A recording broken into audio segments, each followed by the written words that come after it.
Você já pensou que veria um hatch compacto equipado com 6 airbags e que freia e até estaciona sozinho? Pois é, eu também duvidava que eles chegariam a esse nível de tecnologia, mas aproveitando que eles chegaram, com o exemplo do Onix e do HB20, nesse vídeo aqui eu vou mostrar 10 exemplos de tecnologias que na década passada eram consideradas até itens de luxo, mas que agora são quase obrigação aí nos carros populares vendidos hoje em dia. Seja bem-vindo a mais um capítulo do Livrão KBB, meu nome é Hector Vieira e se você está chegando agora no canal da KBB Brasil, eu já te convido a apertar esse botãozinho vermelho aqui embaixo para você se inscrever no nosso canal e assim ficar por dentro de todas as nossas novidades. A gente publica vídeos toda semana aqui para você, então já assina também as notificações, assim você não perde sempre que a gente tiver um vídeo novo para você. Você se lembra quando a gente falava que um carro era completaço antigamente e isso significava dizer que ele tinha ar-condicionado e direção hidráulica, basicamente?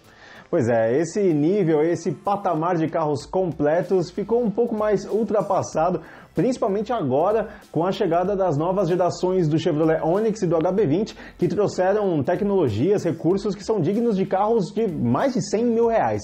Mas mesmo antes deles subirem aí o patamar do nível dos carros dos hatches compactos, a gente já estava observando uma evolução desses carros, agregando itens de série que há 10 ou 15 anos atrás eram opcionais ou nem mesmo faziam parte da gama de equipamentos desses carros populares.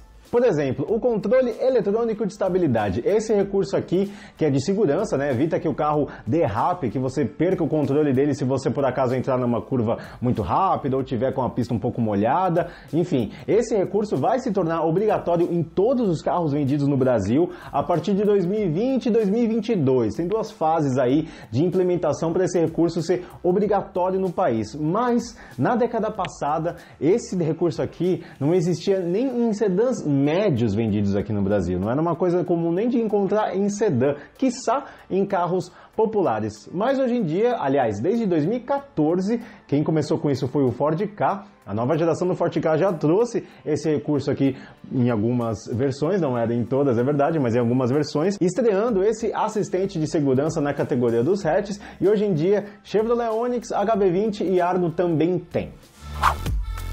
Airbag duplo e freios ABS. Esses dois itens, como você bem sabe, são obrigatórios hoje no Brasil para qualquer carro ser vendido 0 km, mas na década passada eles eram muito restritos ainda. Eles até existiam na categoria dos hatches populares aí de entrada, mas nas versões mais caras desses carros, com motores maiores, enfim, que eram ainda mais difíceis de serem alcançadas pelos consumidores, por causa do preço. Eles começaram a surgir nesses carros ali na virada do século, com Palio, depois o Gol, demorou um pouquinho mais para entrar nessa de vir com airbag duplo como opcional, acessório aí nesses carros, mas hoje em dia, por causa da lei e da regulamentação, tanto essas bolsas infláveis quanto os freios ABS estão presentes em todos os carros, isso num intervalo aí de 10 anos de evolução.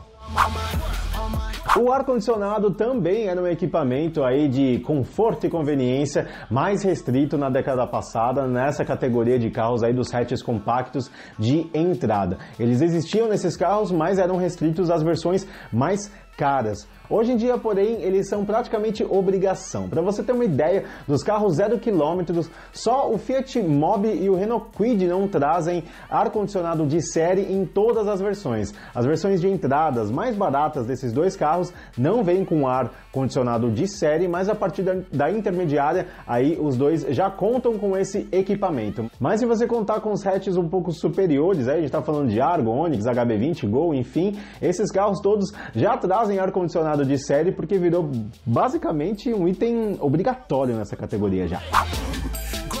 Cintos de 3 pontos e encosto de cabeça para todos os passageiros do carro também eram recursos aí, itens que eram bem raros na década passada nessa categoria aí dos hatches populares. Eles praticamente nem existiam, era difícil encontrar até como acessório opcional, enfim, nos carros de antigamente. Quem sentava nesse banco aqui do meio tinha que se virar mesmo, era com aquele cinto abdominal aqui mesmo, que ficava todo espalhado no banco, deixando o visual, o aspecto aí visual até bem feio lá no banco de trás. Mas enfim, hoje em dia é item básico de todos os carros, Tanto que eles nem fazem mais propaganda propaganda, nem destacam isso como se fosse um diferencial do carro ter assentos, aliás, encosto de cabeça para o terceiro passageiro e cintos de 3 pontos. Isso aí é tão básico que é difícil você ver alguém destacar isso numa propaganda.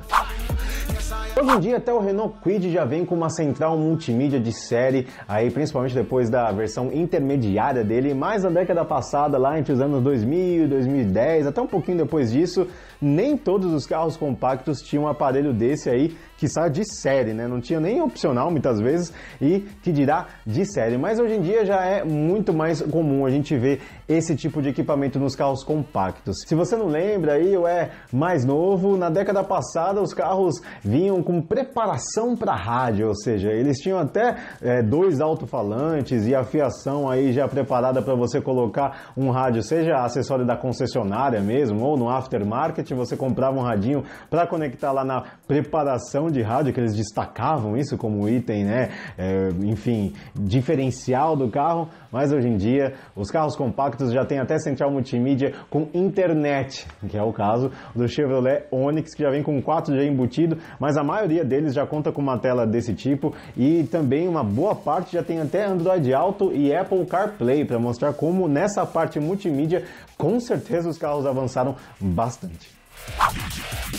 Há 10 ou 15 anos atrás, você até poderia fazer inveja para os seus vizinhos quando você comprava um carro novinho que vinha com vidros elétricos e travas elétricas também. Aí você podia até tirar onda porque o carro era completaço. Agora, retrovisor com ajustes elétricos, isso aí era item de luxo, meu amigo. Não era qualquer hatch compacto que vinha com isso, não.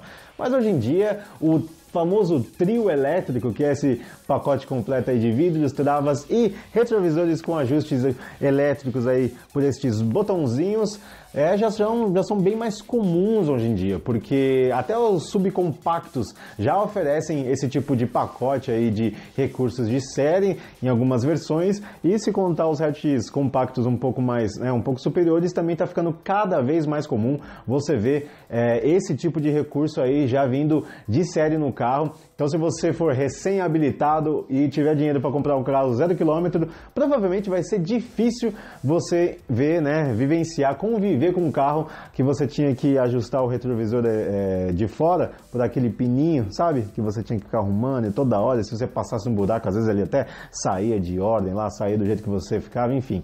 Era bem chato, ainda mais se fosse para arrumar, se alguém sentasse no carro e mexesse no espelho do outro lado, que você tinha que sair do seu banco por aí, enfim. Era uma confusão toda. É muito melhor ter esse recurso aí elétrico e com certeza hoje cada vez mais comum isso aí nos carros e até nos subcompactos também, ainda bem. Para-choque na cor do carro. Você pode estar pensando que isso aí foi instinto há tempos, mas na verdade não é bem assim. Em meados dos anos 2000, até a metade da década ali, um pouquinho depois para alguns modelos, isso ainda era vendido separadamente, como um opcional para você ter o seu para-choque pintadinho na cor do resto da carroceria. Ainda bem que isso se popularizou, porque você imagina o novo Hyundai HB20, dessa geração aí que está rendendo toda uma polêmica, já parou para pensar aquela cor vermelha, bonita dele, da versão topo de linha, mas com um para-choque que não fosse da cor do carro? Para-choque cinza assim? Esquisito, né? Direção com algum tipo de assistência. Isso também era motivo de propaganda há 10 anos atrás entre os carros vendidos 0 km, mas atualmente é muito difícil, é muito raro você ver um carro 0 km vendido sem esse recurso. Nem entre os subcompactos não tem opções assim, sem algum tipo de assistência na direção. E o bom é que a tecnologia de direção elétrica também está se popularizando muito rápido. Primeiro porque ela tem uma vantagem de espaço ali na engenharia do carro, no cofre do motor, ocupa menos espaço porque é mais compacta, mas também, aliás, principalmente por causa da economia que ela fornece, porque como ela não rouba potência do motor para fazer funcionar um mecanismo de assistência, como no caso da hidráulica, ela ajuda também no consumo do carro. Os carros ficam menos beberrões, aqueles carros que têm direção elétrica, então as montadoras já estão popularizando isso também, daqui a pouco não vai ter nem mais direção hidráulica. O HB20, por exemplo, que eu dei uma zoadinha agora há pouco, ele trocou a direção hidráulica pela elétrica nessa geração, por exemplo. Estacionar um carro popular também está ficando cada vez mais fácil hoje em dia por causa da popularização de sensores traseiros como esse aqui que está sendo ilustrado nessa imagem. Antigamente, há 10 ou 15 anos atrás, esses itens nem eram considerados nos carros, era difícil você encontrar mesmo em versões intermediárias. Hoje em dia, algumas versões de entrada ainda não contam com esse recurso de série, mas ele já está cada vez mais sendo utilizado aí pelas montadoras como equipamento de série nos carros, tanto que ele nem chega a ser um destaque muito grande assim, porque as pessoas já esperam que as versões que elas estão comprando já tenham esse equipamento. Elas não querem que isso seja um diferencial nem opcional. Antigamente era muito mais fácil você instalar esse tipo de recurso no aftermarket, né? Instalar os sensores por fora, mas hoje em dia você nem precisa mais fazer isso porque é difícil você ter uma versão aí que não seja de entrada, mas intermediária, pelo menos que já não tenha um sensor de estacionamento. Para finalizar, a gente chega no câmbio automático. Está cada vez mais comum a gente ter hatches compactos equipados com esse tipo de câmbio. Se na segunda metade da década passada as montadoras estavam investindo mais naquele câmbio automatizado de uma embreagem só, que era o mesmo mecanismo de um câmbio manual, só que as trocas de marchas eram feitas por uma central eletrônica, que não agradou ninguém isso, nem crítica, nem consumidores, tanto que morreu logo esse tipo de câmbio. Só a Fiat ainda oferece o câmbio GSR em alguns carros, né, no Argo e também no Mobi, mas também daqui a pouco esse câmbio aí vai subir o telhado porque ela vai provavelmente trocar por uma solução automática convencional mesmo, seja de 6 marchas ou até mesmo CVT. Hoje em dia, cerca de 50% dos carros novos vendidos no mercado já contam com câmbio automático. Em 2009, esse número representava 10% só. Ou seja, se você ainda não tem um carro automático, fica tranquilo porque não vai demorar muito para você ter um.